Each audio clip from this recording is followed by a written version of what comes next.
The honourable member for Fort McMurray Cold Lake. Thank you, Mr. Speaker. I would suggest that the vaccine requirements for being on planes and at workplaces at the moment, I don't think the benefits of these mandates warrant the cost.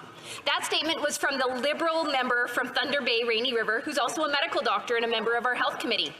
In fact, he's been reported that a massive majority of the Liberal caucus want to see an end to these mandates. So I know the Prime Minister won't listen to Conservatives, but will he take the advice of one of the doctors in his caucus and end these vindictive mandates? Yep, great question. The Honourable Parliamentary Secretary to the Minister of Health. Thank you, Mr. Speaker. On this side of the House, our government will continue to make sure that we're putting the health of Canadians first, because nobody wants another wave or more lockdowns due to COVID-19. Let's talk about what some of the Conservatives are saying about vaccination. The member from Yorkton Melville claims that the government has a secret agenda and some kind of conspiracy as she refuses to get vaccinated. Another Conservative, the member from Niagara West, wants to ban all mRNA vaccines, the same ones that have saved millions of lives worldwide. This type of rhetoric is divisive and misleading, and all members of this House should stop trying to spread misinformation. We all have an obligation to stand up for Canadians, ensure they continue to be safe. The honourable member for Fort McMurray Cold Lake.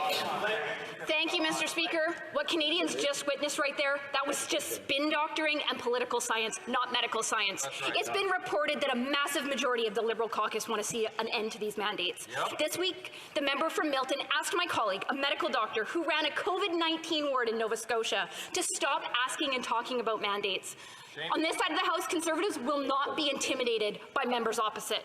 When will we see an end to these vindictive vaccine mandates? The Honourable Parliamentary Secretary.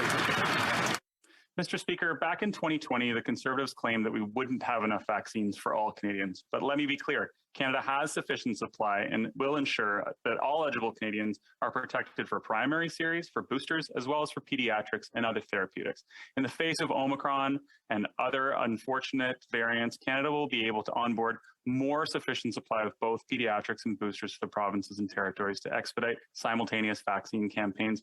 Mr. Speaker, this isn't political science. This is the science of supporting our neighbours.